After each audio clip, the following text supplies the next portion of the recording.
ça va. La première intervenante que nous avons le plaisir de recevoir ce matin, c'est donc Barbara Nicoloso, qui est spécialiste de sobriété énergétique. Barbara, vous nous arrivez tout droit de Lille. Vous avez fait vos études là-bas, vous êtes diplômée de Sciences Po et de l'Institut d'aménagement et de l'urbanisme. Et aujourd'hui, vous êtes directrice du Virage Énergie, l'association qui propose des pistes d'action et des outils d'aide à la décision publique pour une transition vers une société sobre en énergie et en ressources naturelles. Donc, vous êtes également administratrice d'Enercop Hauts-de-France, une coopérative régionale de fourniture et de production d'électricité d'origine renouvelable. Et ce qui est intéressant, c'est que la maîtrise de cette production d'électricité est assurée par les acteurs du territoire et par les citoyens. Vous transmettez aussi votre savoir et votre expérience aux étudiants de Sciences Po Lille et de l'Université du Littoral Côte d'Opale. Enfin, vous avez publié en début d'année un petit traité de sobriété énergétique dans lequel vous posez un diagnostic sur nos sociétés qui sont, dites-vous, en état d'ébriété. Voilà, vous allez nous expliquer. Donc vous allez nous expliquer que nous sommes dans cette ivresse de consommation de ressources non renouvelables depuis la première révolution industrielle et qu'on a accéléré encore le mouvement dans ces 50 dernières années. Aujourd'hui, on en voit tous les jours les conséquences, c'est ce que disait tout à l'heure Blandine de l'ADEME, avec un dérèglement climatique qui s'emballe. Donc, et vous dites que nous sommes arrivés à un point de bascule. Alors, on va voir pourquoi et surtout comment revenir à une sobriété choisie et adaptée à nos territoires. Quels changements collectifs ça implique et aussi comment s'y mettre concrètement. Voilà, c'est à vous. Merci beaucoup. Merci beaucoup d'être là aujourd'hui. Merci beaucoup à FME Bourgogne-Franche-Comté pour l'invitation. Donc en effet, donc Virage Énergie, pour présenter rapidement la structure pour laquelle je travaille, donc est une association qui est basée à Lille dans les Hauts-de-France et qui a mené pendant une quinzaine d'années un travail avec le Conseil régional Nord-Pas-de-Calais sur l'élaboration de scénarios régionaux de sobriété énergétique, partant du constat que pour répondre à l'urgence climatique et mener à bien la transition énergétique, la sobriété apparaissait comme la pierre angulaire. On a fait des scénarios un petit peu à la façon de mégawatts, on a estimé les potentiels d'économie d'énergie et de production d'énergie renouvelable sur le territoire du Nord-Pas-de-Calais. On est arrivé au résultat, dans les scénarios les plus ambitieux, à une réduction des consommations d'énergie de 73% à l'échelle de la région. Et dans ces 73%, on a 50% qui reposent sur la sobriété, 50% qui reposent sur l'efficacité. Donc il y a tout un champ en fait, à explorer avec la sobriété, merci, et qui est totalement indispensable pour arriver à atteindre nos objectifs climatiques et énergétiques. Partant de ce constat-là, de ces travaux, on a fait le choix il y a maintenant 5 ans d'accompagner les collectivités sur ce sujet de la sobriété.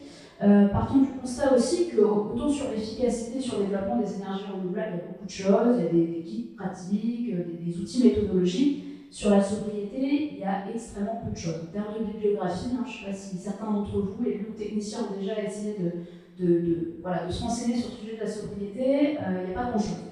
Donc nous, on a décidé de vraiment s'atteler au sujet, à développer nos propres outils et à les proposer à toute une série d'institutions, de territoires pour qu'ils se saisissent vraiment du sujet, tout en menant aussi un travail d'éducation populaire sur les sujets énergétiques et climatiques. Aussi, partant du constat qu'il existe peu de choses, c'est en train de changer, je pense avec des outils notamment comme la fresque du climat, mais on n'est encore pas à la hauteur de ce qu'il faudrait en termes de sensibilisation et d'acculturation à ces sujets. Et puis également, on forme des élus, des citoyens à ces sujets. Et donc, on est cet objet un peu hybride, à la fois association militante, mais aussi un peu centre de recherche. Et donc, on intervient maintenant sur l'ensemble du territoire national, puisqu'on a beaucoup de sollicitations ainsi, puisqu'on est une des rares structures en France à travailler sur ce sujet de la sobriété. Alors peut-être avant de rentrer dans le vif du sujet, refaire un rapide constat de la situation dans laquelle on est. Donc depuis la première révolution industrielle jusqu'à aujourd'hui, nos consommations énergétiques ont totalement explosé. Au cours du XXe siècle, on estime que les consommations énergétiques ont été multipliées par 6. avec, comme on voit à l'écran, hein, une succession d'utilisation de ressources énergétiques qui ne se sont pas substituées les unes avec les autres, mais qui se sont plutôt accumulées. Donc on a voilà, la biomasse, le bois, qui a été pendant la grande majorité de l'histoire de l'humanité la ressource énergétique la plus utilisée. On a ensuite le charbon à partir de la fin du 18e, le pétrole, au milieu du 19e, l'explosion au cours du 20e, le gaz, le nucléaire, et puis un retour des renouvelables depuis les années 90. Et ces consommations énergétiques, et notamment ces consommations de ressources fossiles, hein, charbon, gaz, pétrole, nous ont permis, nous, l'humanité, de développer toute une série d'innovations, de technologies qui sont venues nous apporter une certaine qualité de vie. Hein. En parallèle de cette explosion énergétique, une amélioration aussi hein, de la santé, des conditions d'hygiène, une évolution et une augmentation de l'espérance de vie, qui ont voilà, été extrêmement bénéfiques, mais qui par ailleurs ont eu des conséquences, et ont des conséquences sur notamment les écosystèmes qui sont extrêmement problématiques et qui nous mettent dans une situation à l'heure actuelle où on se rend compte que ce modèle de développement reposant sur la consommation de ressources naturelles et en particulier de ressources fossiles n'est plus viable, puisqu'il entraîne notamment un phénomène de dérèglement climatique. Pour reprendre rapidement hein, les perspectives que nous proposent, que mettent en avant les travaux du GIEC, à l'heure actuelle, si les États qui ont signé les accords de Paris en 2015 respectaient en effet ces accords, ce qu'ils ne font pas, on finirait le siècle avec plus 3 degrés. Plus 3 degrés, c'est un changement radical des écosystèmes sur cette planète, un changement radical aussi de nos modes de vie, puisqu'il faudra s'y adapter. Puis 3 degrés, on commence quand même à se poser la question de la pérennité des conditions de vie pour notre espèce sur cette planète. Donc on se rend compte que là, on est face à un mur, c'est-à-dire qu'à l'horizon de la fin du siècle, potentiellement, on met en danger l'existence de notre espèce sur cette planète et l'ensemble des espèces vivantes.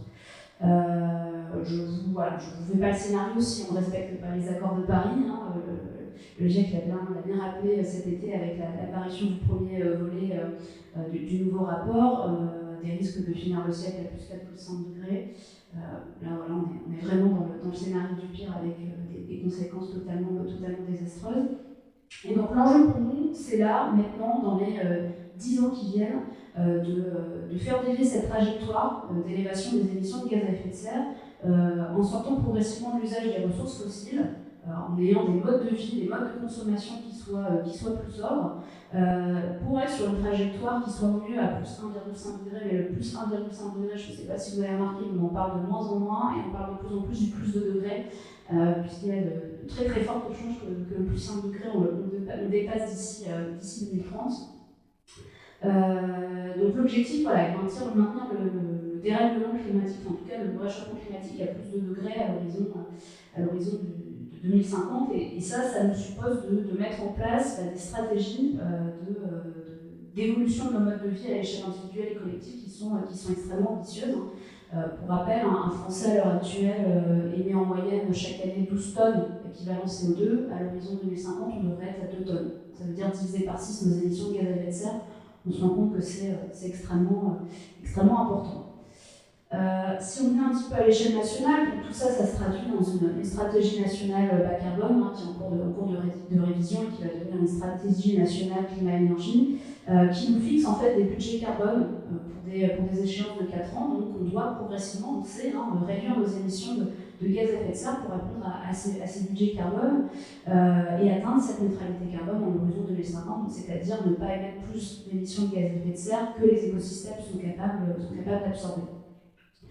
Atteindre la neutralité carbone, ça veut dire forcément réduire, décroître nos consommations et nos émissions de gaz à effet de serre, et ça passe forcément par la sobriété. En tout cas, nous, c'est le présupposé qu'on fait à Virage Énergie, partant du constat que la technologie ne peut pas tout et ne pourra certainement pas nous aider à diviser nos émissions de gaz à effet de serre par 6 à l'horizon 2050. Donc maintenant, voilà, cette sobriété, qu'est-ce que c'est? Donc pour reprendre, encore une fois, le triptyque de l'association Megawatt, qui est vraiment une bonne représentation graphique de ce que doit être la transition énergétique, c'est jouer dans un premier temps sur la demande en énergie, c'est-à-dire vraiment avoir un axe de la transition qui soit sur la sobriété, donc sur le fait d'interroger nos besoins et nos usages de l'énergie et de les faire changer par des évolutions de comportements individuels et collectifs, donc on repose vraiment sur l'humain. Et un autre pilier qui est l'efficacité, qui là est une amélioration de la technique et de la technologie. Ces deux piliers sont complémentaires, mais ils sont différents. C'est important de le rappeler, hein, parce qu'on a beaucoup de confusion, où souvent voilà, on présente l'efficacité comme étant de la sobriété, alors que l'efficacité, on est vraiment sur la technique, la technologie, et pas du tout sur l'humain. Alors que la sobriété, on est vraiment sur les comportements. Et donc réduire hein, cette demande en énergie pour pouvoir répondre à ce qu'il faut qu'on produise. L'idée derrière cette vision de la transition, c'est vraiment pas de dire qu'on reste au niveau de consommation énergétique actuel et qu'on développe massivement les énergies renouvelables pour y répondre. Non, il y a vraiment déjà un exercice de réduction des consommations à faire pour ensuite couvrir ces consommations résiduelles par les énergies renouvelables.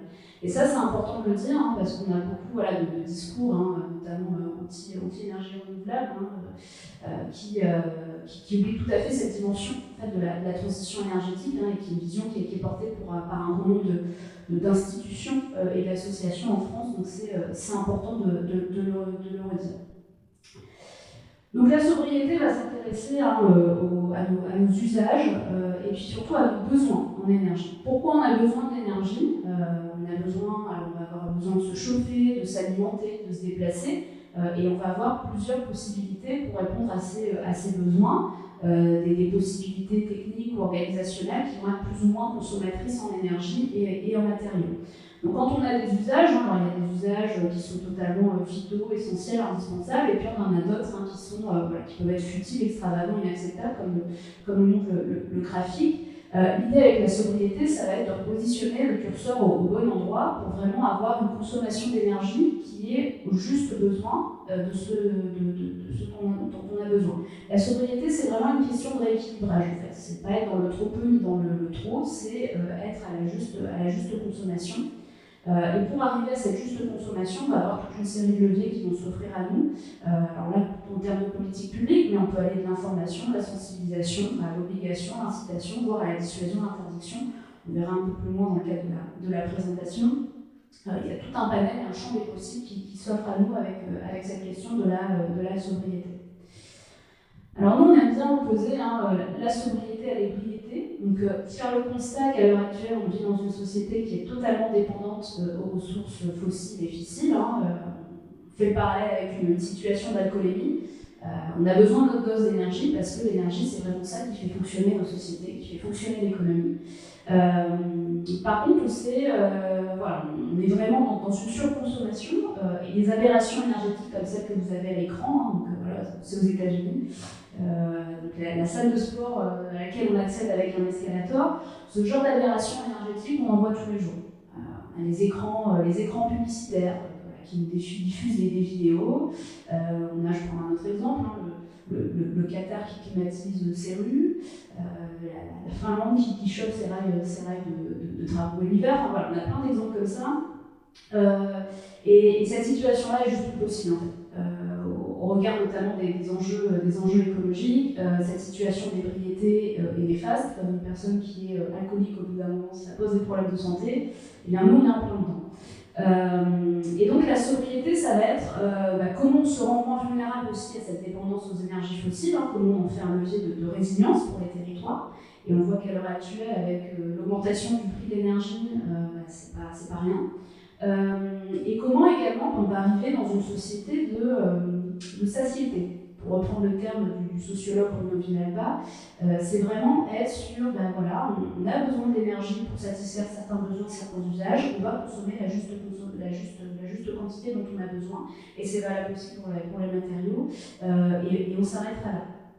Et donc, la sobriété, ça va supposer vraiment d'intégrer dans notre logiciel de pensée, de conception de nos actions et de nos politiques publiques, cette notion de juste consommation.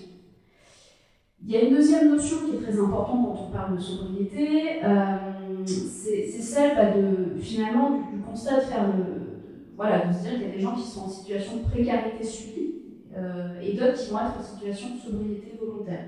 Et nous, à Virage Énergie, le message qu'on porte, c'est vraiment celui-là de dire que c'est pas aux gens qui sont déjà en situation de précarité qui sont devenus très sobres, de finalement faire l'effort de réduire leur consommation. Souvent, c'est des gens qui ont déjà du mal à satisfaire leurs besoins fondamentaux en énergie. Par contre, il y a des gens qui sont vraiment en situation d'obésité énergétique, si je puis dire, en situation de surconsommation. Et c'est plutôt à ces populations-là qu'il faudra s'adresser et qu'il faudra accompagner dans l'effort à faire. On sait, la consommation d'énergie, les émissions de gaz à effet de serre sont liées à l'âge, aux revenus, à la situation professionnelle, à la situation familiale. Et quand on voit que la moyenne nationale, donc en termes d'empreinte carbone est de 12 tonnes, vous doutez bien qu'il y a des Français qui sont plutôt à 50, 100, voire 200 tonnes d'émissions de CO2. Donc nous, ça va être plutôt à ces populations-là qu'on va s'intéresser. Et l'idée de la sobriété, c'est aussi de faire sortir des gens de la précarité, c'est-à-dire les accompagner aussi pour qu'ils aient je pense notamment à l'habitat, au confort thermique. Les vrais leviers vont être plutôt du côté de la rénovation thermique des habitats que du fait de leur imposer des actions de sobriété. Donc il y a vraiment ce travail à faire. Et puis aussi, donc ça c'est à l'échelle nationale, mais aussi à l'échelle internationale, puisqu'on est aussi dans un pays et en Occident très très consommateur d'énergie, peut-être beaucoup plus que certains autres pays.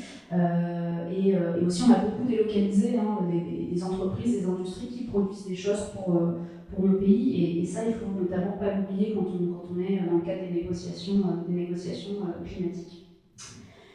Donc si je devais résumer, donc la sobriété, c'est une démarche qui vise à réduire les consommations d'énergie et de matière dans une visée d'amélioration des écosystèmes et de réduction des émissions de gaz à effet de serre. Ça va passer par des changements de comportement, de mode de vie et des organisations collectives. Donc quand je dis organisation collective, on fait le constat que nous, individus, on vit dans des sociétés qui fonctionnent de telle manière que ça va orienter nos consommations d'énergie. Il y a l'aménagement du territoire, il y a l'organisation du temps de travail, le système économique et bancaire, il y a notre rapport aussi à la vitesse, à la technologie, qui vont faire que nous, individus, on va avoir des comportements plus ou moins énergivores. Et c'est en ça que ça nous paraît intéressant de travailler sur la dimension collective et de voir aussi comment, par les politiques publiques, des collectivités peuvent permettre de mettre en place un modèle de société qui soit plus sobre. Et tout ça se fait de manière volontaire et organisée. On est vraiment dans un cadre démocratique avec un véritable objectif d'associer l'ensemble de la population à la mise en place de mesures de sobriété, donc vraiment ouvrir des champs de débat sur cette question énergétique et climatique. Et en France, on sait qu'on en manque drastiquement. Alors, quand on ouvre, on a bien vu l'exemple avec la Convention citoyenne pour le climat. Derrière, il faut aussi accepter ce qu'il en ressort et peut-être se dire que finalement, quand on met 150 citoyens lambda dans une salle pendant 3 mois et qu'on leur explique concrètement les enjeux climatiques et énergétiques, la sobriété apparaît comme une évidence.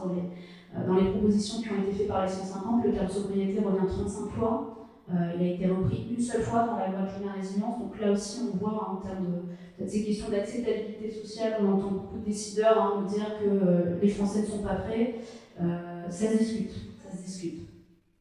Et donc ce que je disais tout à l'heure, vraiment voir la sobriété comme un élément complémentaire de l'efficacité, mais quand même les différencier pour éviter l'écueil de retomber dans cet imaginaire du tout technologique et présenter aussi la technologie comme le seul moyen de permettre la transition. Donc si je rentre un petit peu dans le détail de la sobriété, on peut identifier plusieurs dimensions. Donc il y a une première dimension qu'on appelle la sobriété dimensionnelle qui est liée à la taille et au poids des objets. Donc là sur cette photo vous avez 2 voitures électriques qui vous permettent toutes les deux de vous déplacer. Pourtant elles ne font pas du tout la même taille, elles ne font pas du tout le même poids, elles ne vont pas du tout consommer la même quantité de matériaux et la même quantité d'électricité. Donc vous avez une Tesla à droite et puis à côté un petit véhicule en libre-service. Donc ça c'est une photo qui avait été prise à Grenoble. Et donc l'idée derrière la sobriété dimensionnelle, c'est encore une fois cette question du juste équilibre, de se dire d'avoir des objets qui soient au bon dimensionnement de l'usage que l'on a. Donc là j'ai pris l'exemple de la voiture, mais j'aurais pu prendre aussi l'exemple de la machine à laver, du frigidaire. On a beaucoup d'études de sociologues de l'énergie qui montrent que le dimensionnement, la taille des objets va influencer nos comportements. On a l'exemple du frigo. Plus un frigo est grand, plus les gens remplissent leur cabine. Voilà, c'est des ressorts comme ça psychologiques, et donc c'est aussi intéressant de voir comment, par le biais de la construction du design, on peut arriver à mettre de la sobriété. Un autre exemple, est-ce que vous savez pourquoi les voitures peuvent monter toutes à 270-280 km/h quand on sait que la limite de vitesse en France est à 130? Vous avez une idée, non? C'est parce qu'en Europe, en fait, hein, et notamment en Allemagne, il y a certains tronçons d'autoroute où il n'y a pas de limitation de vitesse. Donc on dimensionne toutes les voitures du marché européen sur ce tronçon-là, alors qu'il y a très très peu de chances que les gens y aillent, et puis monter au-dessus de 130, en tout cas en France, c'est pas autorisé. Donc c'est aussi comment on redimensionne les choses en fonction aussi de la réalité du territoire, et qu'on sorte aussi de cet imaginaire de la vitesse, de la puissance qu'il a dans ce cas-là, en plus, est totalement pas pertinent. Donc il y a une deuxième dimension qui est celui de la sobriété structurelle, qui va être davantage liée à l'aménagement du territoire.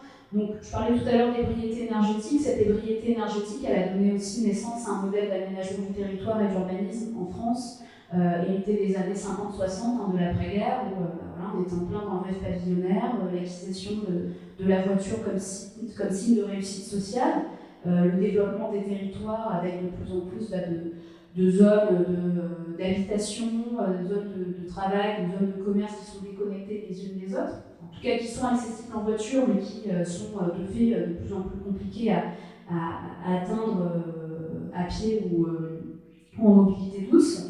Un modèle aussi d'aménagement du territoire qui est extrêmement vorace en terre agricole.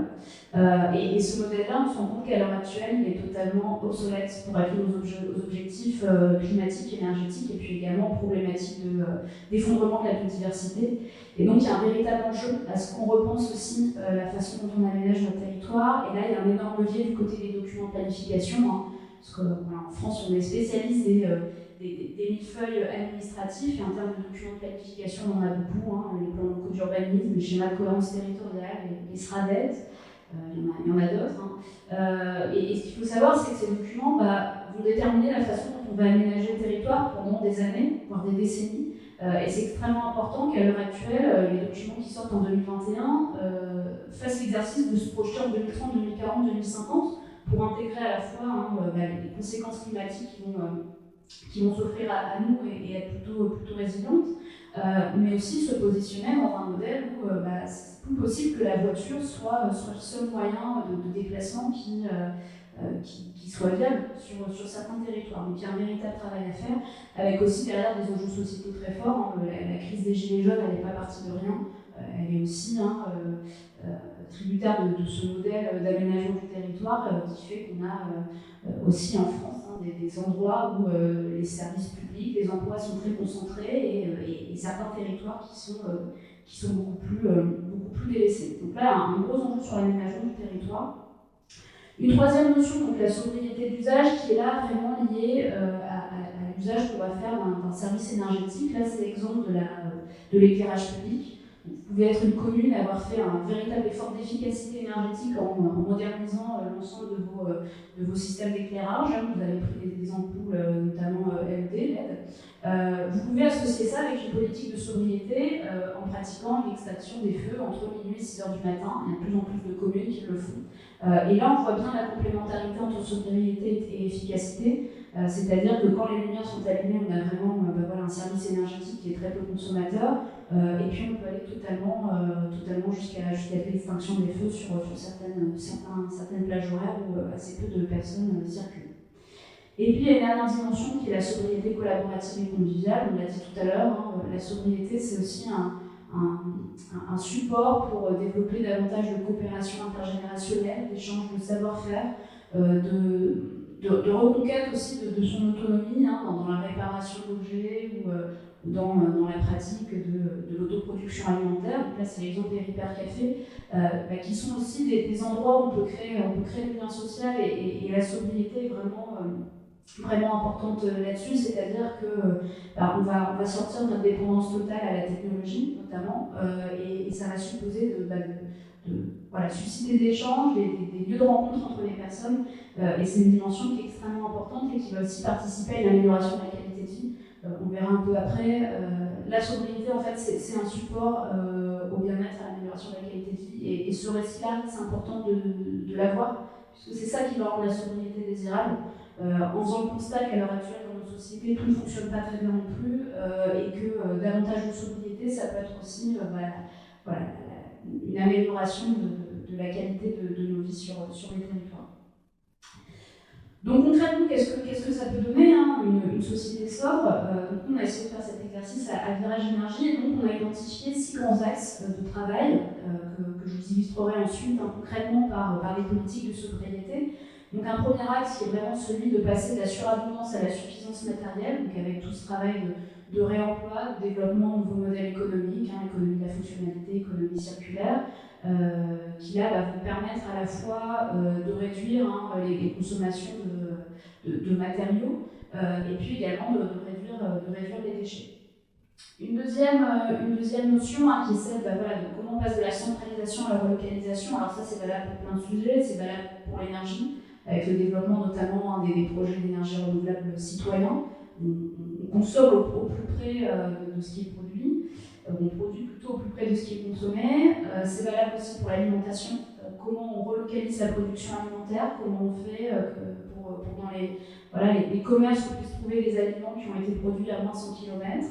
Comment on sort aussi de ce modèle ultra-mondialisé de l'industrie agroalimentaire, hein, qui fait que souvent on se retrouve avec des fruits et légumes qui viennent de l'autre bout de la planète, alors qu'on est sur des territoires qui sont pourtant très agricoles. Et puis aussi comment on relocalise les services publics, comment on relocalise les commerces, comment on recrée, hein, un modèle où on peut avoir accès à proximité de chez soi à l'ensemble des services dont on a besoin, sans être totalement dépendant de la voiture. Il y a un autre levier dans ce projet de société à construire, hein, qui est de s'interroger aussi sur le travail, sur la façon dont on travaille, sur le temps de travail, partant du constat que à l'heure actuelle, hein, on est tous plus ou moins à 35-37 heures, et ce temps de travail ne permet pas forcément de pouvoir par ailleurs avoir du temps pour faire du zéro déchet, pour avoir un TG, pour pouvoir aussi s'engager dans des actions de bénévolat. Et donc avec cette sobriété, on va aussi interroger ça, interroger aussi le rapport à la gratuité, à la valeur. Qu'est-ce qu'il y a de la valeur? Est-ce que tout ce qui a de la valeur se compte forcément ou pas? On interroge aussi, hein, cet indicateur de croissance qui est le PIB, et qui à l'heure actuelle ne prend pas du tout en compte les impacts sociaux et environnementaux. Donc ça suppose aussi d'avoir ce travail de construction de nouveaux indicateurs de richesse, et puis aussi d'indicateurs de sobriété. Parce que la sobriété, on ne va pas uniquement compter les mégawattheures qu'on va économiser, on peut aussi compter ce qu'on a créé en termes de confiance entre des acteurs, en termes de solidarité, en termes d'amélioration du bien-être, de la santé. Donc là aussi, on a ce grand champ là, de construction d'indicateurs de suivi et d'évaluation qui est extrêmement intéressant. Également pour ce qui est de sortir d'un modèle de la propriété individuelle pour aller davantage vers des services partagés. Hein. Aussi, on mobilise beaucoup les actions de mutualisation, de réemploi, tout ce qui est ressourcerie, Titech, Bricothèque. Enfin, il y a énormément de leviers, hein, sur l'économie, notamment circulaire, qui sont là, hein, partant du constat qu'on est dans une société de consommation qui nous dit qu'il faudrait qu'on soit tous propriétaires de tous les objets dont on a besoin. Donc là, on réinterroge aussi ça. Passer du culte de la vitesse à la mobilité économe, donc là aussi, hein, comment on sort d'un modèle qui va extrêmement vite et de plus en plus vite, notamment avec le développement du numérique, pour aller vers quelque part une décélération de la société, avec tout ce que ça veut dire en termes d'impact sur la santé. On l'a bien vu pendant le premier confinement, beaucoup de gens qui ont fait le constat que finalement ils allaient très très vite dans leur vie, et c'était pas forcément si bien que ça. Et puis enfin, comment on recrée une vraie éducation à l'environnement, et comment on fait évoluer aussi notre perception de la nature, pour arriver justement à davantage l'intégrer dans nos actions au quotidien, et puis aussi dans l'élaboration des politiques. Donc tout ça, qu'est-ce que ça veut dire concrètement en termes de politique de sobriété? Donc, dans les travaux, hein, qu'on a fait notamment pour le conseil régional du Nord-Pas-de-Calais, on a identifié 250 leviers de sobriété. Donc il y a énormément de possibilités.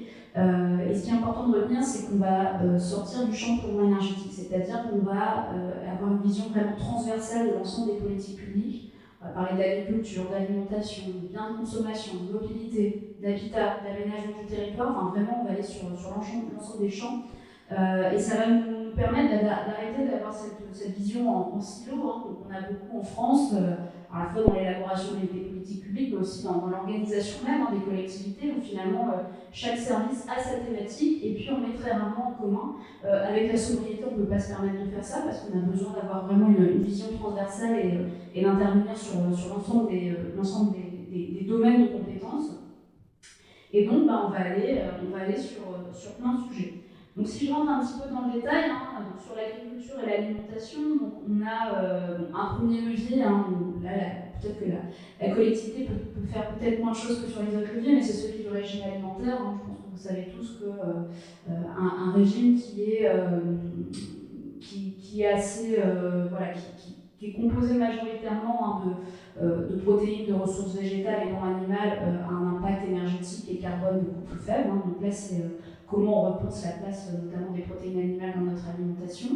Il y a tout un champ sur la production agricole, comment on sort d'un modèle agro-industriel qui est extrêmement dispendieux en énergie, aussi en matière, pour être sur des modèles de production qui soient plus raisonnés, plus proches des filières biologiques, tout ce qui est agroécologie, permaculture. Là aussi, on se renvoie beaucoup, hein, sur les travaux qui sont notamment menés par le bureau d'études Solagro, en lien avec les Gawad, qui montrent que c'est possible d'avoir une production agricole en France qui soit biologique. Comment on sort aussi de ce modèle de la transformation industrielle, hein, tous ces produits transformés, suremballés, qui ont un impact fort. On s'interroge aussi au système de distribution commerciale et à l'approvisionnement des clients. Donc, comment on fait en sorte d'avoir des systèmes d'approvisionnement qui soient davantage liés au fret ferroviaire, au fret fluvial qu'au fret routier. Comment on fait en sorte que les magasins aient aussi des mesures de sobriété énergétique, hein, du type ne pas avoir des frigidaires ouverts. Voilà, on a encore beaucoup de commerces qui ont ce système-là. Comment on relocalise aussi les commerces, et puis enfin la question, hein, peut-être un peu plus minime, mais on a été jusque-là, de consommation, donc l'impact énergétique du stockage et de la cuisson. On a vraiment essayé de faire cette boucle du champ à l'assiette. Et donc en termes de politique publique, qu'est-ce que ça peut donner? Avoir des politiques foncières assez ambitieuses, hein, qui visent à préserver du foncier agricole pour faciliter l'installation et la transmission des terres agricoles, notamment vers des jeunes exploitants qui voudraient se lancer dans le bio. Comment on favorise les circuits courts, la structuration de filières agroalimentaires locales, aussi il y a un énorme enjeu. Et on voit que ça se développe et qu'il y a une vraie appétence avec notamment les plans alimentaires territoriaux, les PAT. Comment on favorise les produits biologiques frais et locaux dans la restauration collective, hein. Éventuellement, on peut aller jusqu'à créer une régie maraîchère si l'institution, en tout cas les collectivités, sont propriétaires de foncier, et puis proposer une alternative végétarienne dans la restauration collective. Ça fait partie des leviers qu'on peut actionner. Si on va sur la question des biens de consommation, là il y a plein de choses à faire. Déjà se poser la question du recours aux biens matériels, parce qu'on a tous besoin de posséder une perceuse ou une ponceuse. La question du dimensionnement, là, qui va moins se jouer à l'échelle locale, mais qui peut avoir des enjeux assez importants à l'échelle européenne, hein, notamment là où se décident les normes. Comment on travaille aussi à lutter contre l'obsolescence programmée. Donc là, ça se joue plutôt à un levier européen et national. Et puis la question aussi de l'emballage. Donc en termes d'action concrète, hein, on peut être sur le développement d'ateliers de réparation, les hypercafés, les recycleries, les bricothèques, vraiment tous ces dispositifs qui vont permettre de mutualiser au maximum l'utilisation d'objets. Dans une deuxième mesure, donc, comment on peut faire pour afficher l'impact environnemental des emballages. On est plutôt voire à supprimer les emballages totalement, ou avoir en tout cas une réglementation nationale qui permet aussi de voir quel impact ça a. Comment on mutualise les équipements, encourager le vrac, la consigne, hein, donc ça c'est plutôt dans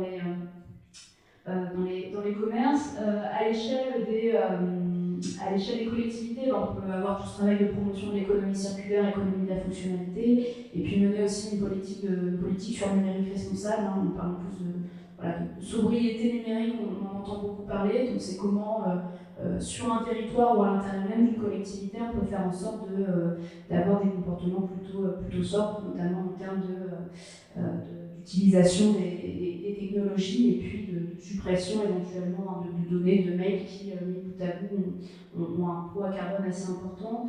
Il y a un exemple qui est assez intéressant, c'est celui de La Rochelle, l'agglomération qui a fait un vrai travail sur le numérique et qui a mis en place une stratégie territoriale du numérique responsable et qui a organisé, alors vous connaissez peut-être le World Cleanup Day, donc la journée mondiale du nettoyage, qu'on connaît plutôt pour le ramassage de déchets dans l'environnement.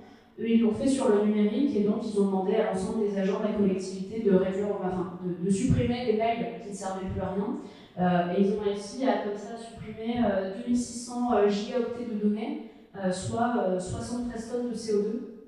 Donc ça peut paraître pas grand-chose, mais pourtant c'est assez important, d'autant plus dans une période où le numérique est en train vraiment de s'imposer comme l'un des outils de travail les plus prédominants. Donc c'est intéressant aussi d'avoir ces réflexions sur le numérique via les biens de consommation. Ensuite, sur la mobilité, on a plusieurs leviers, donc celui du nombre de déplacements, donc avec notamment avoir recours à des pratiques de télétravail, sachant qu'on n'a pas encore beaucoup de recul sur l'impact du télétravail par rapport à la mobilité. Je pense qu'on aura pas mal d'études qui sortiront dans les mois et les années à venir qui permettront d'affiner ça. Mais en tout cas, on peut faire le constat que sur beaucoup de journées de télétravail, ça peut permettre déjà de régler certains problèmes de circulation dans certaines villes, certaines agglomérations. La question de la relocalisation, comment on fait pour avoir les services et les commerces et les zones d'activité au plus près de là où les gens habitent. Donc c'est vraiment l'idée de se passer de la voiture individuelle.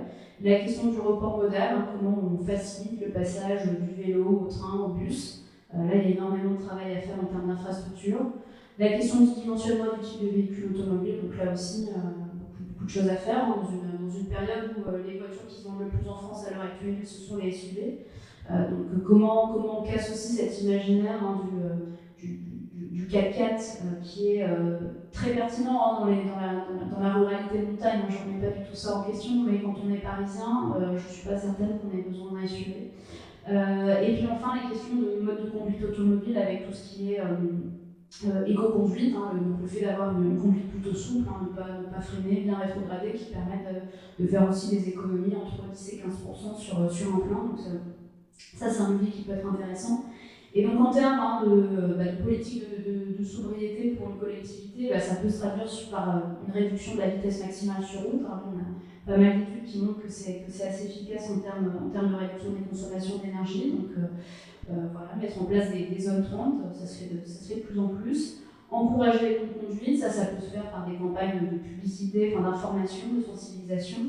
Au niveau de la collectivité, en termes d'employeurs, c'est l'indemnisation kilométrique pour les employés qui viennent au travail à vélo. Normalement, c'est prévu dans la loi, mais toutes les institutions, les entreprises ne le font pas encore. L'adaptation des espaces publics à l'usage du vélo, donc avec à la fois la construction de pistes cyclables, mais aussi l'installation de garages de cycles dans les gares et les lieux publics. L'un des premiers leviers en fait de non-passage au vélo, en tout cas du fait que les gens ne changent pas de mode de déplacement pour le vélo, c'est non seulement la sécurité, donc se sentir plutôt à l'aise et pas être mis en danger par les voitures, mais le deuxième levier c'est celui de retrouver son vélo là où on l'a laissé. Avec des problématiques de vol notamment, et donc là il y a un vrai travail sur les infrastructures à faire. Et puis enfin, dans la mobilité, on trouve aussi toutes ces questions de relocalisation des commerces et des services. Et derrière tout ça, ça pose aussi la question du temps de la ville. Combien de temps on met pour se déplacer d'un endroit à un autre? Est-ce que tous les services sont concentrés entre 8h, 10h du matin et 16h et 19h? Comment on fait pour se déplacer au dehors de ces créneaux? Ça pose toutes ces questions. Et donc il y a un exemple que je voulais vous montrer, c'est celui du modèle danois. Donc vous savez, le Danemark est un pays où le vélo est extrêmement développé. Et ce qui est intéressant, c'est qu'en termes d'infrastructure, en fait, sur les routes, c'est pas les pistes cyclables qui prennent le moins de place, en fait, c'est la voie qui est destinée aux voitures. Et ça, dans l'imaginaire, c'est extrêmement important parce que c'est une vraie reconquête de l'espace public en faveur des modes doux. Et finalement, en fait, c'est pas les vélos qui se sentent mal, c'est la voiture qui se sent mal. Et c'est par ces infrastructures-là qu'on arrive aussi progressivement à avoir un développement du vélo, avec aujourd'hui une part modèle vélo au Danemark qui est de plus de 50%, alors c'est un pays dans les années 70 qui avait autant de voitures qu'en France. Donc on voit bien aussi comment on peut accompagner le changement et puis l'installation d'infrastructures infrastructures. C'est au Danemark, mais j'aurais pu prendre l'exemple en France de Strasbourg, où on voit bien que finalement les gens ne font pas plus de vélo s'il n'y a pas les infrastructures aussi pour les accompagner dans ces changements. Et puis enfin, sur les bâtiments, donc là il va y avoir toute la question de la possession d'équipements, donc une mutualisation de certains objets. Je pense notamment à quelque chose qui se fait beaucoup dans les pays scandinaves, c'est les buanderies de résidence, dans des appartements, en tout cas des résidences. On peut avoir un local avec 3-4 machines à laver qui sont partagées par l'ensemble des résidents. La question de la mutualisation des espaces, comment on fait pour sortir d'un modèle où une fois qu'une habitation est construite, elle n'est plus du tout modulable, et finalement c'est aux gens de déménager et de changer d'habitation. Comment on fait pour utiliser des espaces qui sont pas toujours occupés. L'exemple classique, c'est celui de la cantine scolaire qui va servir 4 ou 5 heures par jour et qui reste du temps va être vide. Donc, comment on fait aussi pour mutualiser ces espaces et permettre du coup à notre activité aussi d'en bénéficier, ce qui va permettre d'éviter de construire de nouveaux bâtiments et puis également de réduire l'étalement urbain. L'adimensionnement des surfaces, partant aussi du constat qu'on a en France des évolutions sociétales qui fait qu'en termes démographiques, on va avoir des gens qui vivent de plus en plus vieux, qui peuvent vivre seuls aussi. Je pense notamment aux femmes veuves qui vont rester vivre dans des maisons qui sont faites pour des familles de 5-6. Par ailleurs, on a de plus en plus de familles monoparentales, on a des gens qui sont de plus en plus aussi célibataires, en tout cas de plus en plus tard. Et donc tout ça, ça a un impact aussi sur le parc immobilier. Donc il y a un véritable enjeu aussi là à faire correspondre le besoin en surface avec les personnes qui habitent dans ces logements. Donc il y a toute une réflexion à mener aussi sur l'habitat et sur les bâtiments publics. Donc tout ça passe bien sûr, le premier levier qui n'est pas de la sobriété mais qui est indispensable, c'est celui de la rénovation thermique des bâtiments. Après, on peut avoir des aides sur la création d'habitats partagés, à la mise en place de cohabitation intergénérationnelle, toutes ces nouvelles façons d'habiter. Comment on soutient aussi la réhabilitation des logements vacants, et pourquoi pas des politiques de taxation des logements vacants. Comment on fait en sorte aussi dans des territoires où il y a des activités saisonnières fluctuantes, où c'est de plus en plus compliqué pour les gens qui habitent là à l'année de se loger, parce que en gros l'été il faut qu'ils s'en aillent pour que les touristes arrivent. Comment on arrive à gérer ça aussi. Et puis au niveau des collectivités, c'est la mise en place d'un schéma directeur immobilier, c'est ce qu'a fait notamment la ville de Strasbourg, donc le diagnostic de référencement de l'ensemble des bâtiments et des surfaces, donc des propriétaires et collectivités, voir ce qui est vraiment utilisé ou pas, et puis mettre en place des mesures pour que certains espaces qui sont peut-être pas assez utilisés le soient davantage ou soient ouverts en public, pour qu'il y ait vraiment un usage de ces surfaces. Ça, c'est également valable pour l'immobilier de bureaux. On estime en France à peu près que 15% de l'immobilier de bureaux est vacant. Pourtant, on continue à construire des bâtiments bureaux dans une période en plus où le télétravail se développe massivement. Donc là aussi, il y a un véritable travail à mener sur ce champ-là. Deux petits exemples pour illustrer ça. Alors, sur la question de sobriété dans les bâtiments. Donc là, c'est un exemple qui vient de la ville de Lille. C'est l'exemple de l'éclairage. Donc, c'était dans un bâtiment sportif, la salle de sport. Donc il faisait le constat qu'en fait, systématiquement, la salle de sport était illuminée en mode compétition.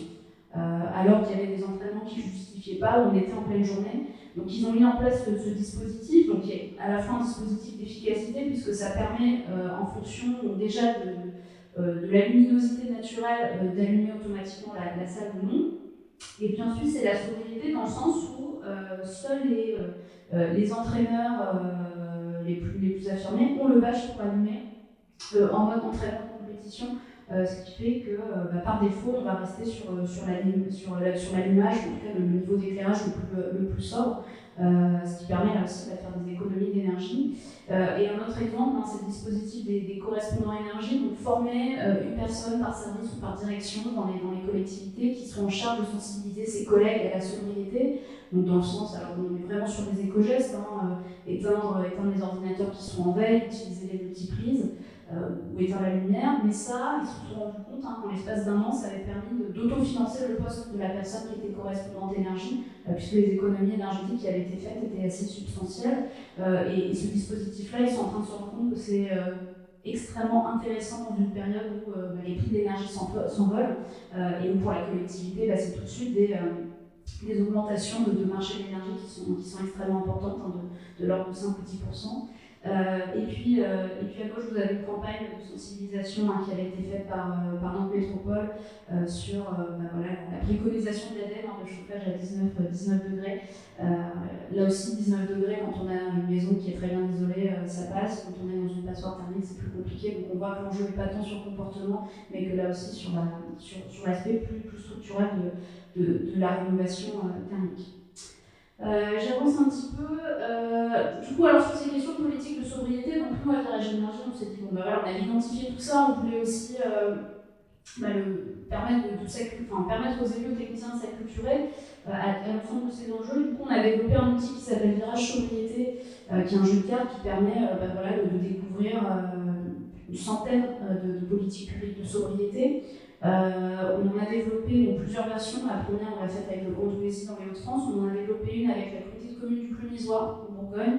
Et on l'a utilisé pour l'élaboration de leur stratégie énergie-climat, avec pour objectif de vraiment faire comprendre qu'il n'y a pas que les énergies renouvelables et l'efficacité, il y a tout un panel d'actions de sobriété à mettre en place sur les territoires qui peuvent être actionnés. Ceci étant dit, ça me paraît important d'insister aussi sur les co-bénéfices de la sobriété, ce que je disais tout à l'heure, au-delà des économies d'énergie, ça va être une amélioration de la qualité de l'air, de l'eau, des sols, vraiment des bénéfices pour les écosystèmes, des économies financières.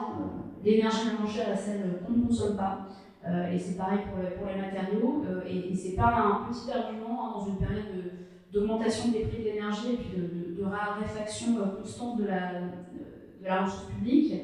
Amélioration de la santé physique et mentale. Voilà, la sobriété, c'est davantage d'activité physique, c'est un ralentissement aussi, c'est moins de pesticides. Voilà, c'est comment on arrive aussi à améliorer notre qualité de vie via ce levier-là. Des liens sociaux renforcés, un travail sur la qualité des espaces publics qui va venir aussi impacter les liens sociaux et l'amélioration de la santé. Un nouveau rapport au temps, la décélération, et puis ça peut être également moins de pollution visuelle liée à une moindre place de la publicité. Et donc ces co-bénéfices, en fait, nous permettent aussi de porter le message de la sobriété auprès d'élus qui ne sont pas du tout convaincus par les questions écologiques, mais qui vont être intéressés par le volet plutôt économie financière. Là, je n'ai pas mis les créations d'emplois aussi, qui sont liées à la sobriété, notamment par la structuration de filières de réusage, d'économie circulaire, la relocalisation des commerces, la mise en place de modes de vie qui vont permettre de construire de nouveaux emplois. Et on voit que ça fonctionne bien, notamment en ce moment, la filière vélo en France est vraiment en train de renaître de ses cendres. Et c'est intéressant de voir comment la sobriété peut être aussi support à la création d'emplois et à la croissance économique. Donc la sobriété, c'est un moyen d'accroître la résilience, je l'ai déjà dit, mais surtout d'accroître la résilience en cas de crise. Et on a quelques exemples, il n'y a pas si longtemps dans l'histoire, de crises énergétiques qui ont nécessité la mise en place de politiques de sobriété. Est-ce que vous avez une idée de où était prise la photo à gauche ?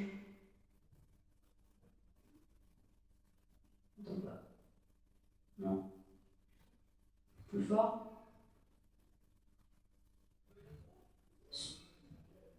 Alors non, c'est pas la promenade des Anglais à Nice, mais c'est bien sur une autoroute. Donc ça a été pris aux Pays-Bas pendant le premier choc pétrolier en 1973. L'une des mesures de sobriété qui a été mise en place par le gouvernement de l'époque, c'était l'interdiction de l'usage de la voiture le week-end, sauf service de secours. Et donc on a beaucoup de photos comme ça en fait de Hollandais qui se sont réappropriés ces espaces. Donc là, des gens qui font du vélo, il y en a aussi des gens qui font du pique-nique, qui font des pique-niques sur l'autoroute. Et ces mesures-là, en fait, on peut le voir comme une restriction, mais ça a été vécu par les Hollandais d'une manière plutôt positive, tout à fait, puisque ça a permis de reconquérir l'espace public. Et puis ça a aussi cette période-là début des années 70, qui a permis de voir aussi un renouveau de l'usage du vélo dans la population. Alors il y avait des grosses campagnes de manifestations, notamment sur la sécurité routière, qui avaient permis aussi de remettre le vélo à l'ordre du jour de l'agenda politique et dans la population des Pays-Bas. Mais le choc pétrolier 73 a été vraiment un accélérateur. Et puis vous avez à droite ce timbre, peut-être que certains d'entre vous ont eu entre les mains, de 78, donc deuxième choc pétrolier, faites des économies d'énergie. Et aussi, c'est aussi, alors c'est pas 78, c'est 74, hein, l'ancêtre de l'ADEME, l'Agence des économies d'énergie, est née à ce moment-là. Donc on voit que dans des grosses crises énergétiques, comme on les a connues et comme on connaîtra aussi très certainement dans les années à venir, on a su mettre en place en fait des politiques de sobriété pour amortir ces crises et parler aussi ouvertement voilà, des économies d'énergie sur un support très populaire comme les timbres. Ça peut paraître voilà, un peu obsolète depuis 2021, pourtant c'est ce qui a été mis en place, d'avoir une agence des économies d'énergie, enfin vraiment utiliser ce terme économie d'énergie, c'est aussi voilà, très, très significatif de ce que peut apporter aussi la sobriété. Une autre dimension que je voulais aborder aussi, c'est voilà, cette question de la liberté, de l'acceptabilité sociale, hein, de dire que finalement, présenter la sobriété comme une restriction à quelque chose qui irait à l'encontre de la liberté individuelle. Pour désamorcer ça, moi j'aime bien montrer ces exemples-là, hein, de politiques publiques, notamment santé, qui ont été mises en place, ou en tout cas de sécurité, qui ont été mises en place par le passé. 73, porte de la ceinture obligatoire, 74, limitation à 110 km/h sur les autoroutes. Vous avez sur les archives de l'INA beaucoup d'images de l'époque, de gens qui disent que c'est totalement inacceptable, ça va à l'encontre de la liberté des Français. 40 ans plus tard, qui oseraient remettre en cause le port obligatoire de la ceinture de sécurité, personne. Idem en dessous, connu cette époque, la plupart d'entre nous, on avait le droit de fumer dans les espaces publics clos, ça a été interdit en 2007. Au début, ça a un petit peu grondé, et puis maintenant, plus personne n'oserait revenir sur cette mesure-là. Pareil sur le fait de fumer dans les trains, les avions. Pour des raisons de santé, en fait, les choses deviennent acceptables. Et là, on est vraiment sur des problématiques de survie de notre espèce.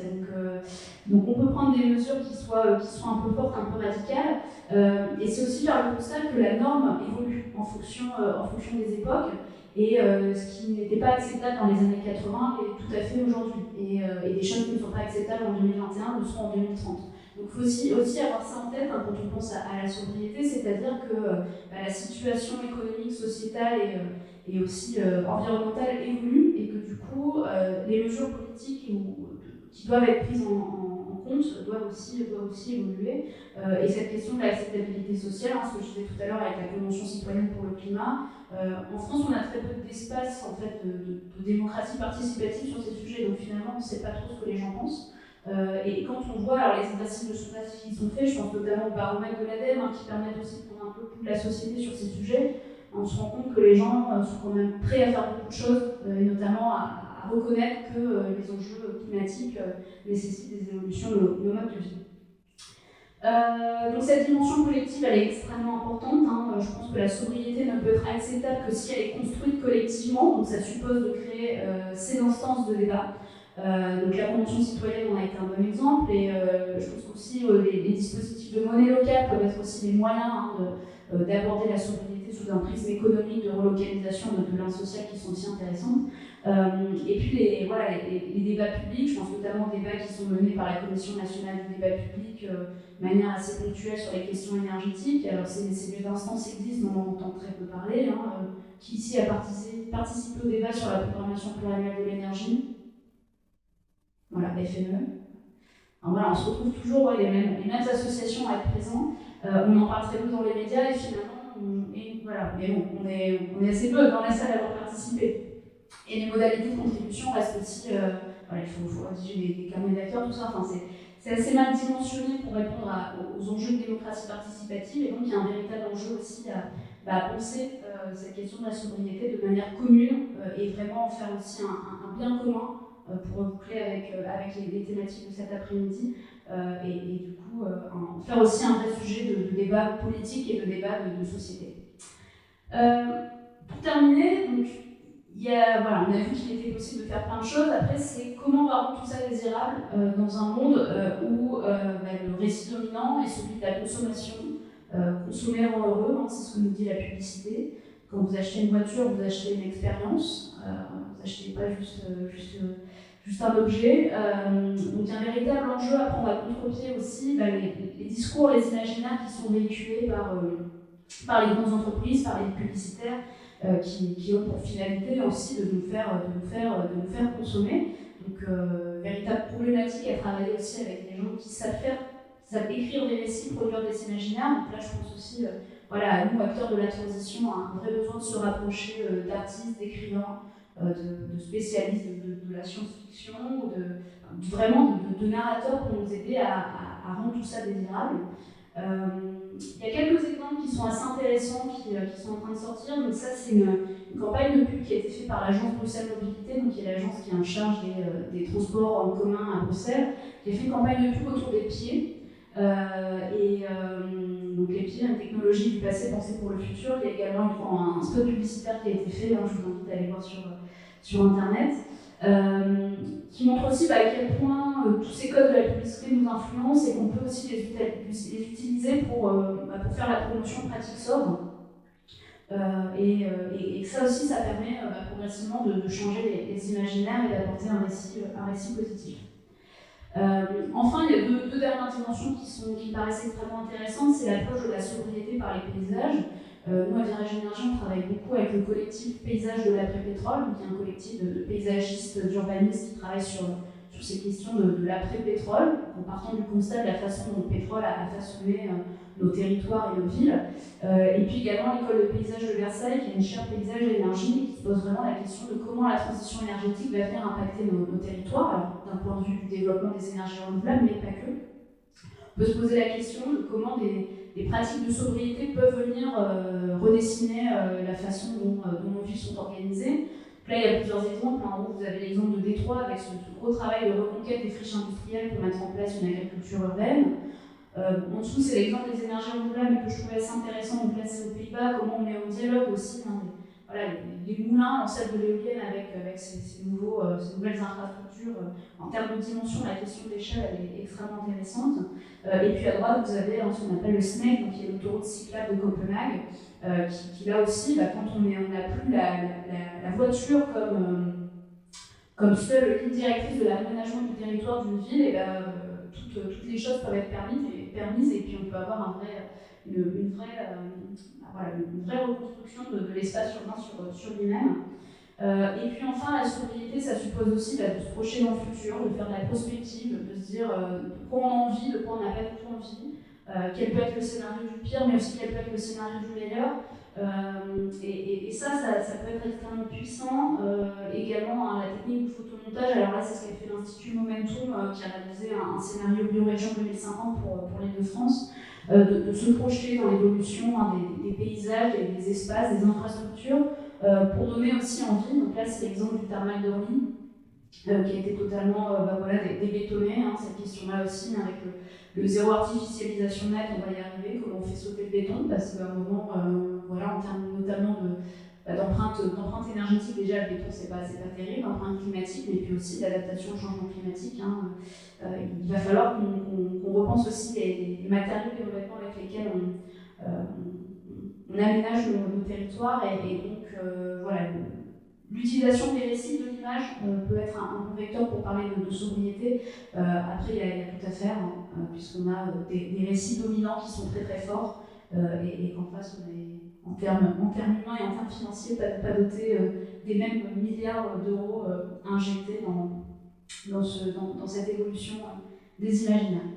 Voilà, je vous remercie.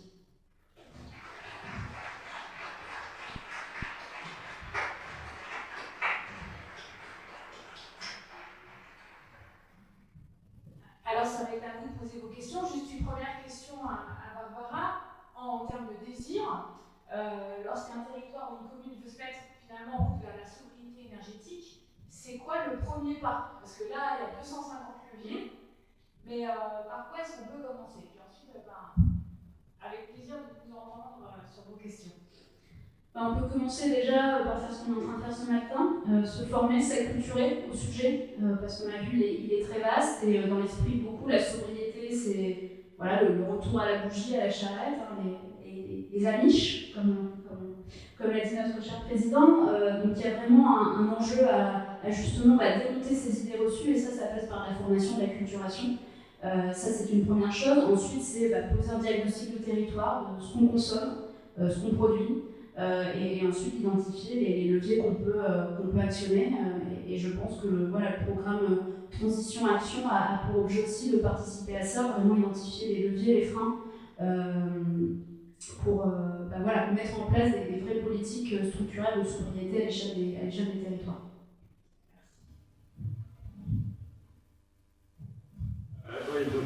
Catherine, j'ai une question sur la journée de lancement. Vous avez parlé beaucoup de sobriété énergétique.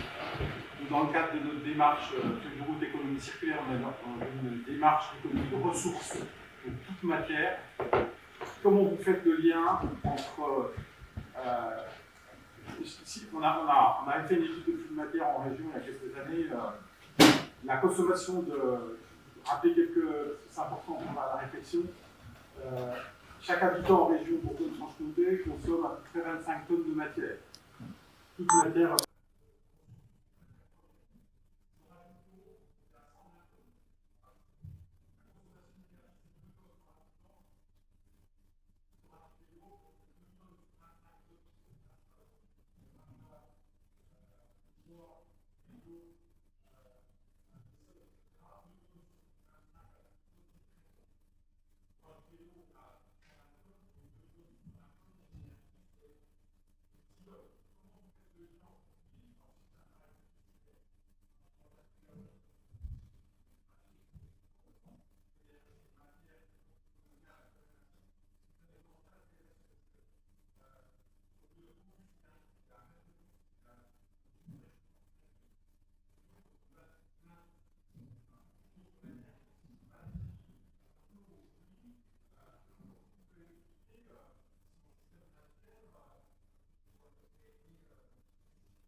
Alors, ce travail-là, on l'a fait dans les scénarios de Virage Énergie en déjà faisant le bilan énergétique de ce que consomment les ressources en termes d'extraction et de déchets.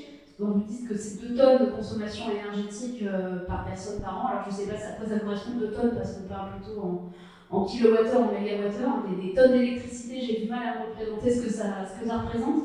Mais c'est déjà faire aussi ce bilan énergétique de l'ensemble de ce qu'on consomme, de nos ordinateurs, de nos portables, de nos habitations, de nos voitures. Enfin, ça, c'est important d'intégrer, comme tout travail qui est fait à l'heure actuelle pour qu'on intègre aussi dans les bilans carbone les émissions indirectes, de tout ce qu'on va consommer qui n'est pas produit en France, mais finalement, ce sont nos émissions carbone aussi qui sont émises en Chine, par exemple. Donc il y a ce travail-là, et puis ensuite, oui, c'est en effet faire ce travail d'identification des flux de matière, qu'on appelle aussi le métabolisme territorial, savoir ce qui vient du territoire, ce qui sort du territoire, comment on calcule aussi le taux de renouvellement de ces ressources. Et je pense que c'est important de préciser ce qu'on entend par ressources et par matière, parce que, voilà, dire, je sais pas, aux Français moyens qui consomment 2 tonnes de granulés, 3 tonnes de béton par an, non, je ne vais pas acheter ça dans un magasin de bricolage et je ne consomme pas ça. Donc c'est comment on fait le travail aussi pédagogique de revenir à l'échelle de l'individu, peut-être avoir des moyens de comparaison, dire voilà, 1 km d'autoroute c'est autant de ressources, un rond-point c'est autant de ressources, avoir comme ça des points de comparaison. Après le travail on l'a fait vraiment ce que je disais plutôt sur le prisme énergétique, même si sur les ressources matérielles on avait estimé ce que consommait en tout cas la région Nord-Pas-de-Calais en termes de papier, en termes de verre, en termes d'acier, hors partant des données qui étaient disponibles auprès des industriels. Mais même sur la question de la donnée, je trouve ça extrêmement compliqué à trouver, à savoir ArcelorMittal qui va produire je ne sais combien de milliers de tonnes d'acier à Dunkerque tous les ans. Je suis incapable de dire ce qui reste en France, qui part ailleurs, et comment c'est utilisé en France. Donc là, il y a un enjeu aussi, je pense, d'acculturation de l'ensemble des acteurs de ces filières-là pour qu'on fasse remonter la donnée, pour poser le diagnostic, mais aussi derrière comment on descend à l'échelle du citoyen pour savoir ce que ça veut dire et identifier quels sont les leviers de changement de comportement aussi. Parce que sur le béton, moi individu, j'ai du mal à voir comment je peux jouer sur les emballages alimentaires, oui, mais sur d'autres ressources, non, c'est beaucoup plus compliqué. Par contre, sur l'eau, oui, là, il y a un véritable enjeu. Là, on sait, on peut le quantifier. Et on a certains territoires qui mettent en place des mesures de sobriété, en tout cas d'accompagnement de changement de comportement. Je vais reprendre l'exemple de la communauté urbaine de Dunkerque, qui a rendu gratuit les premiers mètres cubes qui sont estimés satisfaire les besoins fondamentaux. Et puis, passer ces premiers mètres cubes, vous commencez à payer et vous payez de plus en plus cher plus vous consommez. Donc il y a comme ça des mécanismes qui peuvent permettre d'accompagner le changement de comportement et d'aller vers davantage de sobriété. Après, sur l'eau, il y a un véritable enjeu là, plutôt d'efficacité de réseaux de distribution qui ne sont pas toujours très, très efficaces et on a beaucoup de pertes aussi en termes de consommation.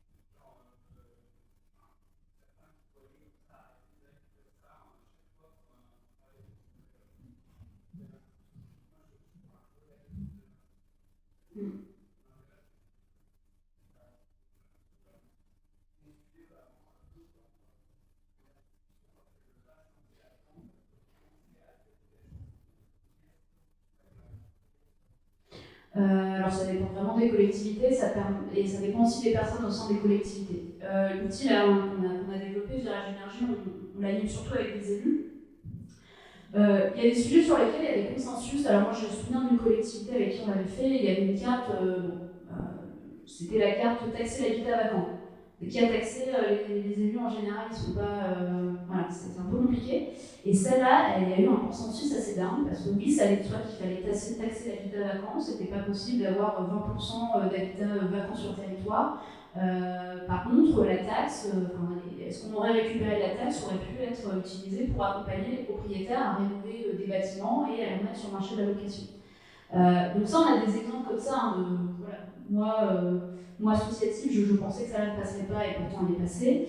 Il y en a d'autres, c'est assez traditionnel. Là, je dirais là où ça bloque le plus, c'est peut-être sur la mobilité, notamment sur les grandes agglomérations. Des leviers comme le péage urbain ou des zones faibles émissions. Alors on va être obligé pour les zones faibles émissions, mais ça suscite encore beaucoup de débats. Et il y a des élus qui sont prêts à y aller, d'autres qui ne sont pas du tout prêts à y aller. Hein. Ça aussi, c'est en fonction de la vision du territoire et peut-être aussi un petit peu de l'orientation politique. Donc ça dépend vraiment. Ce que je remarque surtout, c'est que bien souvent, c'est difficile d'avoir une vision transversale. On va avoir une collectivité qui va aller pendant 2 ans très fortement sur l'habitat, ensuite ça va être sur la mobilité. Et en tout cas, à l'heure actuelle, je n'ai pas rencontré de collectivité qui s'était vraiment saisie du sujet ressources, énergie, sobriété comme grand cadre de décision et qui allait aussi fortement sur l'ensemble des sujets. C'était plutôt thématiquement et dans le temps. Après, ça s'explique aussi pour des questions de moyens financiers et de moyens humains. Voilà, je vous apprends rien. En termes d'ingénierie, c'est pas simple pour tous les territoires. Il y a aussi comment on fait pour aller chercher de l'argent ministère, chercher de l'argent à l'ADEME. Il y a toutes ces problématiques-là aussi qui existent. Donc non, il n'y a pas l'exemple parfait. Après, au vu de l'urgence climatique, il n'y a pas de regret à avoir à faire la sobriété en fait, parce que chaque tonne de CO2 évitée est importante, hein, c'est ce que nous dit le GIEC aussi. Et puis à l'heure actuelle, chaque mégawattheure évité, c'est aussi de l'argent qui reste dans les caisses publiques. Voilà, ça pourra permettre peut-être de développer davantage la sobriété, mais on est à l'heure actuelle sur un sujet trop émergent et je pense que la façon dont sont organisées les collectivités, encore beaucoup en silo, en compétences avec assez peu de transversalité, en tout cas avec au niveau peut-être des présidents des DGS, pas assez de vision stratégique sur ces enjeux-là, ça n'aide pas à faire éclore des pratiques totalement vertueuses. Merci.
ce que je retiens aussi de la présentation d'Arbarax et de ce que vous dites, c'est que en fait, aujourd'hui, il y a une impulsion qui change. L'impulsion, ce que vous dites, on souhaite travailler de façon plus transversale en prenant en compte énormément de sphères, sauf que structurellement, on part d'un système en silo et que cette transition-là, elle prend un peu de temps aussi. C'est-à-dire qu'entre le souhait, le désir d'être transversal et puis dans l'application concrète aussi avec des élus locaux ou des communautés ou des associations, il faut le temps aussi que ça passe et puis ça ne se fait pas du jour au lendemain non plus. Donc voilà. Et on peut se réjouir aussi que le référentiel Synergie intègre davantage la sobriété depuis sa mise à jour récente. On voit aussi que comme le sujet monte, il y a aussi un enjeu à ce que ce soit davantage mis en avant dans le référentiel et dans ce qui est suivi par les collectivités. Merci. Il y avait une question aussi là, oui. Si vous voulez juste nous dire peut-être, je vais pas demander mais d'où vous parlez, peut-être comme ça on sait un peu...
Alors pour répondre à la première, donc là on est en plein dedans en fait, d'être en train de construire justement ces indicateurs de suivi qui vont permettre d'intégrer aussi les impacts environnementaux de l'ensemble de ces mesures.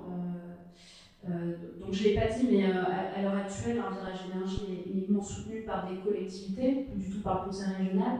Donc on a des changements politiques et des fusions des régions qui ont fait que, bon bref, les Hauts-de-France, voilà.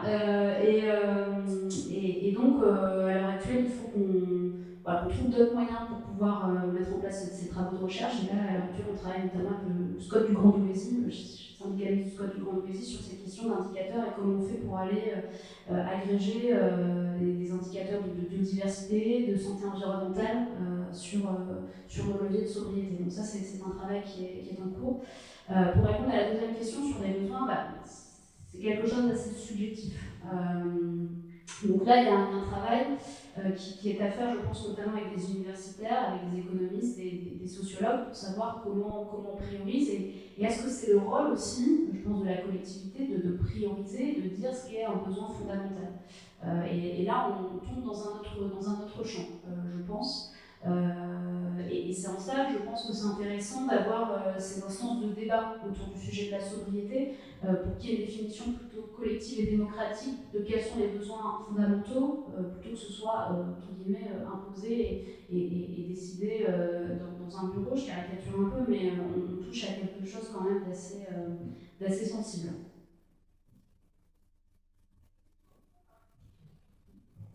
Je vous en prie.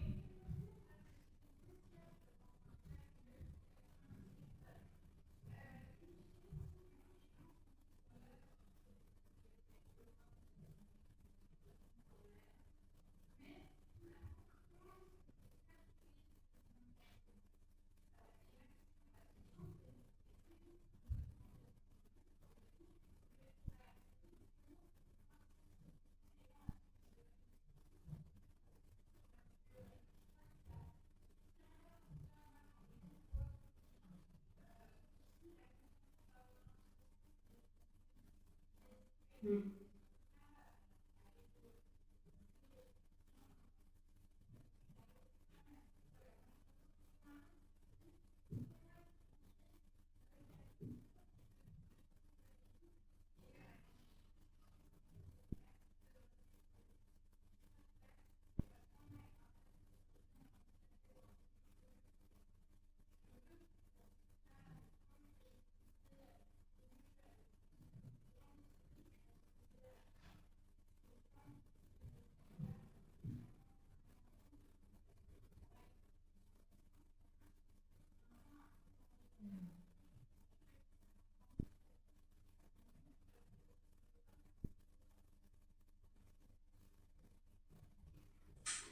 Merci. Alors sur la question des calculs, je vais peut-être vous renvoyer vers les spécialistes de la question. Donc l'ADEME a des méthodologies hein, de calcul de l'impact environnemental, il me semble, et puis peut-être Dominique, au fond, spécialiste des low-tech.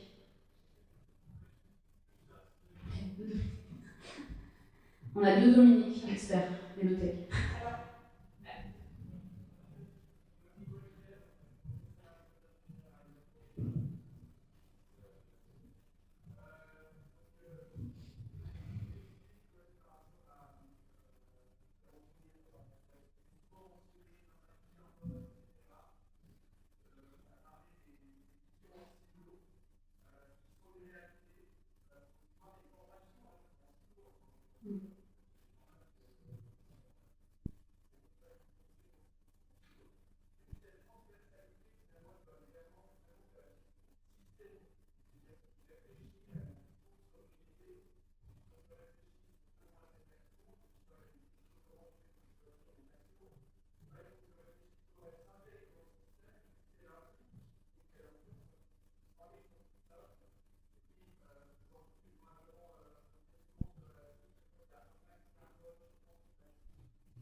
suis pas spécialiste du sujet, hein. Donc je sais pas si quelqu'un ici...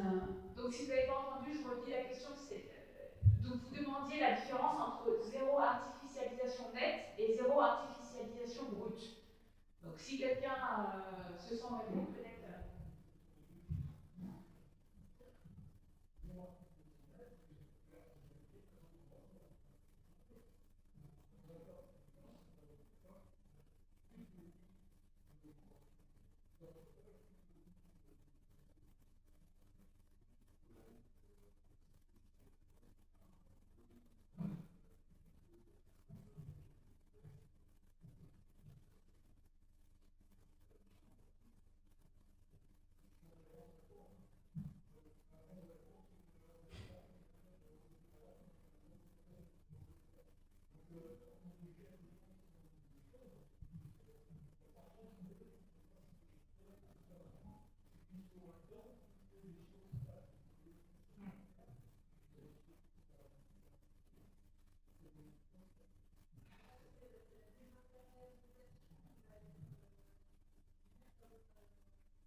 Oui, allez-y, je vous en prie.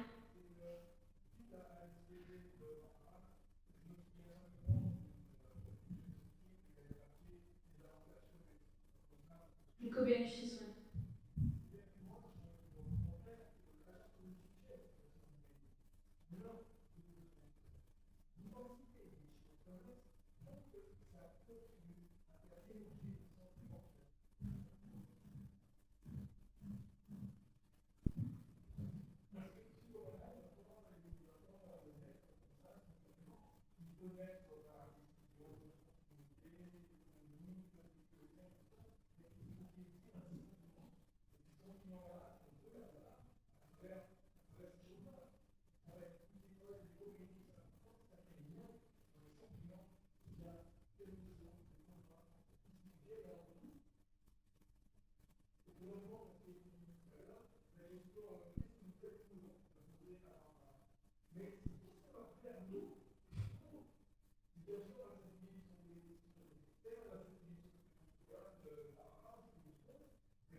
Merci. Je vais prendre une dernière question, peut-être avant l'heure du repas. De toute façon, on a aussi la journée pour avoir des temps d'échange entre nous. Alors, on a encore 2 ans, c'est que le premier jour, hein, c'est le premier match du reste de notre vie dans la transition action. Hein, donc,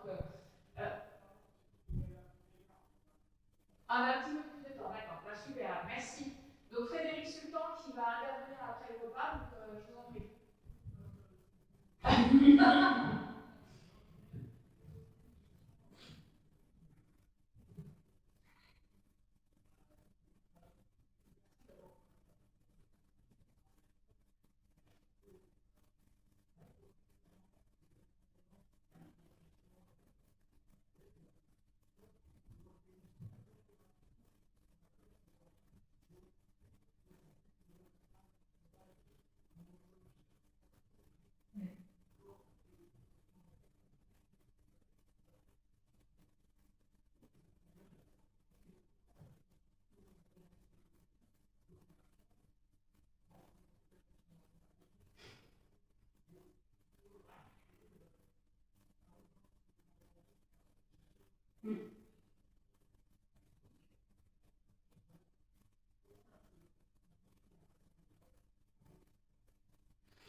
Alors les chercheurs, c'est extrêmement important. Je ne vais pas préciser, mais les scénarios de sobriété qu'on a fait avec le conseil régional dans le Pas-de-Calais, ça s'est fait dans le cadre de programmes chercheurs citoyens, qui étaient des dispositifs qui permettaient à des laboratoires de recherche de travailler avec des associations, pour qu'à la fois les chercheurs aillent sur le terrain et soient confrontés à la société civile, entre guillemets, et à l'inverse pour que les associations montent en compétences.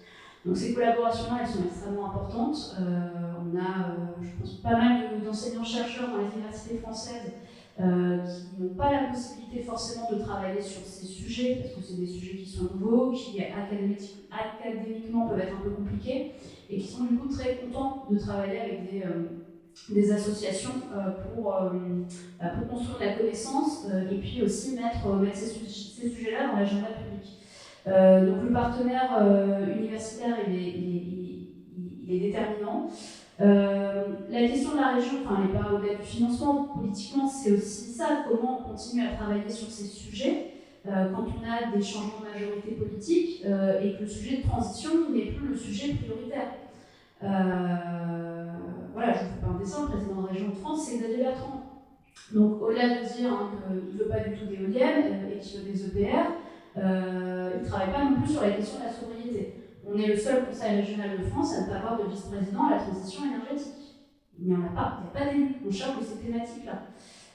Donc ça dit quelque chose, et donc ça suppose que nous, acteurs de la société civile, l'association en particulier, on se réorganise et qu'on aille chercher du côté, notamment en termes de financement, mais pas que, en termes de partenaires, du côté de projets européens, du côté de l'ADEME aussi, qui continue à nous soutenir, et puis du côté de collectivités qui ont envie de se lancer dans ce genre de démarche, que ce soit des dispositifs TEPOS ou autres, qui sont aussi des endroits qui pour nous sont extrêmement intéressants parce que ça constitue des laboratoires. Là où un conseil régional c'est beaucoup plus compliqué, mais on aimerait bien travailler, enfin ce serait super de travailler sur c'est quoi un SRADEC qui est sobre. Mais ça c'est pas fait, et ça se fera très certainement pas, en tout cas dans les Hauts-de-France, mais en tout cas ça n'empêche qu'on peut continuer à avancer avec des territoires. Il y a des élus, des techniciens qui ont envie de pousser le sujet, donc il faut pas hésiter.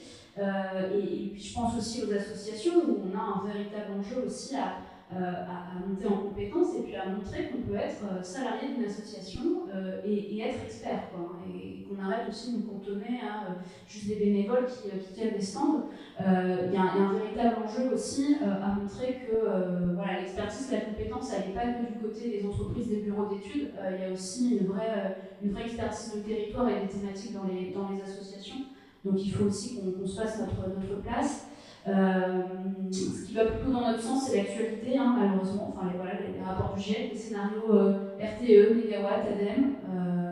Voilà, il y a beaucoup de gens qui se mobilisent, de citoyens aussi qui vont voir leurs élus et qui leur disent voilà, qu'est-ce que vous faites, les grandes manifestations climat pré-Covid ont aussi été un vrai détonateur. Derrière, le téléphone n'arrêtait pas de sonner, de collectivités qui disaient voilà, maintenant qu'est-ce qu'on fait, et qui étaient peut-être aussi un peu perdus avec toutes ces obligations réglementaires, documents de planification qui vont peut-être pas assez loin sur certains enjeux. Donc c'est clair que l'un des gros leviers pour faire avancer le sujet de la sobriété en France et sur les territoires à l'heure actuelle, c'est de faire des alliances. C'est de se créer des instances de débat, de concertation, de travail, comme on fait aujourd'hui. Et je pense que c'est comme ça qu'on y arrivera.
Alors c'est...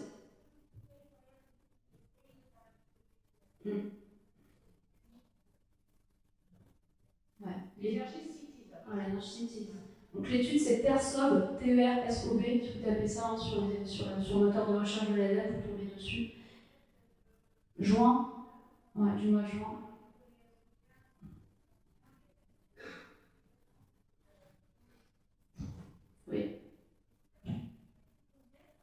Merci.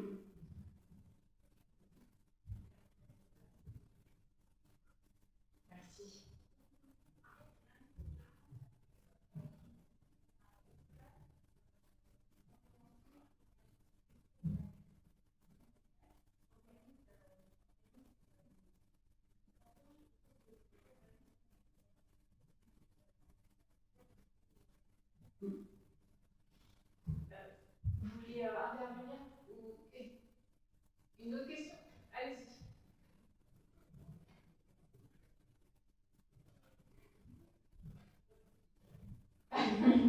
C'est bien.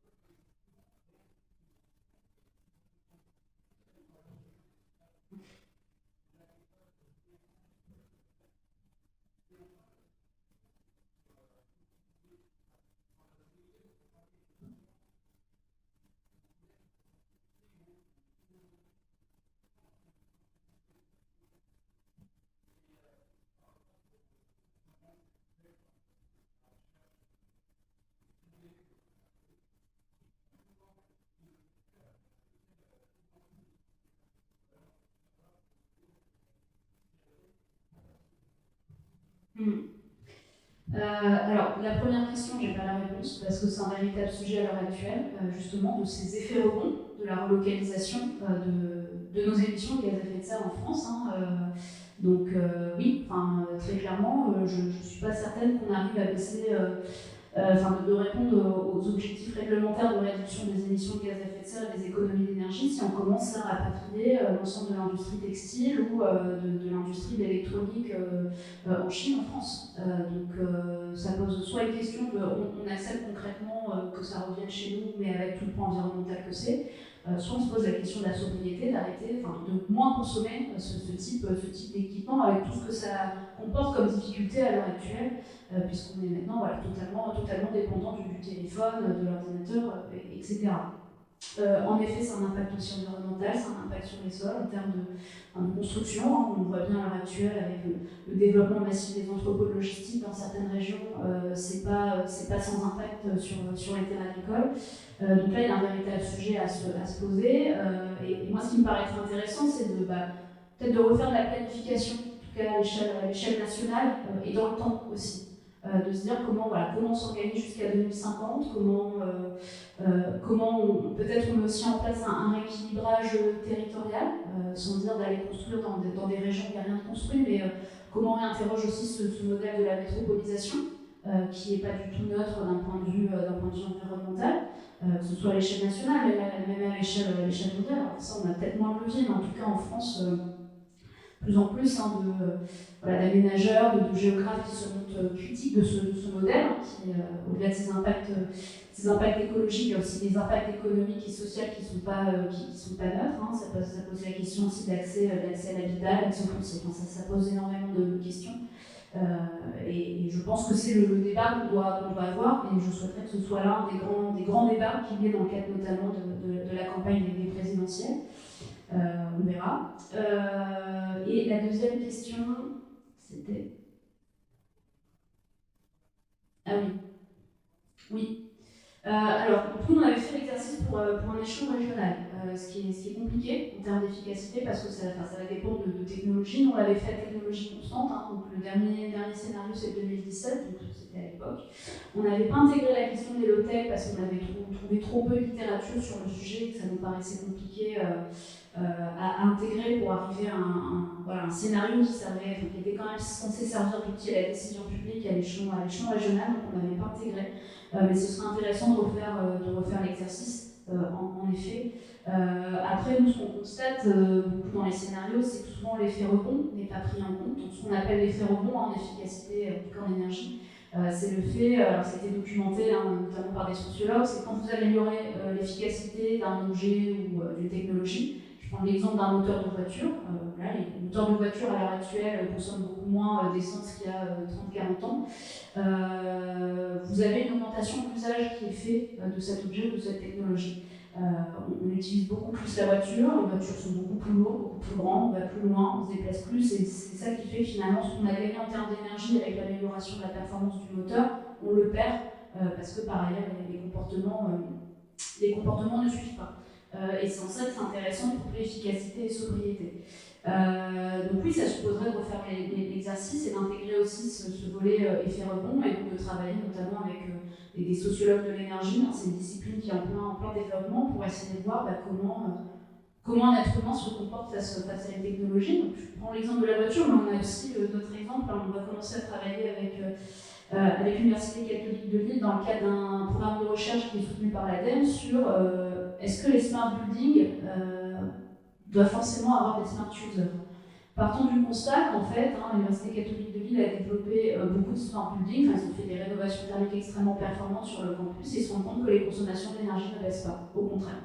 Et c'est parce qu'en fait, au moment de la conception des bâtiments, ils n'ont pas du tout pris en compte les usagers et qu'on se retrouve en fait avec des étudiants, des professeurs qui ouvrent les fenêtres, qui allument les lumières, qui en gros ne respectent pas le fonctionnement que devrait avoir le smart building et donc l'effet rebond il est à plein et les économies d'énergie ne sont pas en rendez-vous. Donc il y a un véritable enjeu aussi à intégrer cette dimension sciences humaines et sociales dans l'étude de l'énergie, ce qui est peut-être encore trop peu le cas, et aussi ne plus faire de l'énergie un sujet purement d'ingénieur, mais aussi d'ouvrir sur d'autres disciplines. Je rejoins Dominique ce qu'il disait sur les formations.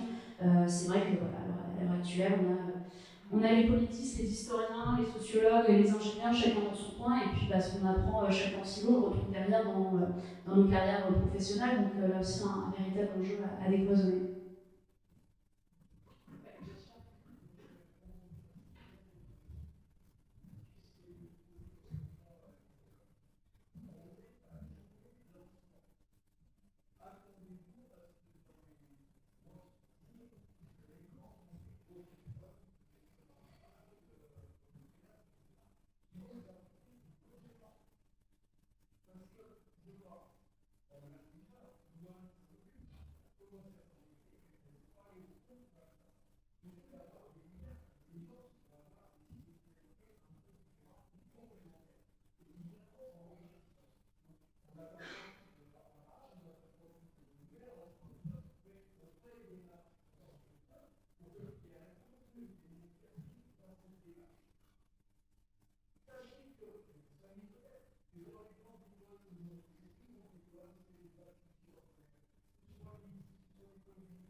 Merci beaucoup. Une dernière question. Allez-y. Oui, tout est disponible sur le site de Virage Énergie. Il y a les scénarios. On commence en janvier, donc dans 2 ans. Pour conclure juste avant le repas et pour rebondir sur ce que Hervé de FNE-BFC vient de dire, déjà on peut voir la qualité des questions et puis l'envie aussi, parce que du coup, ça suscite beaucoup de questionnements, d'envie d'y aller.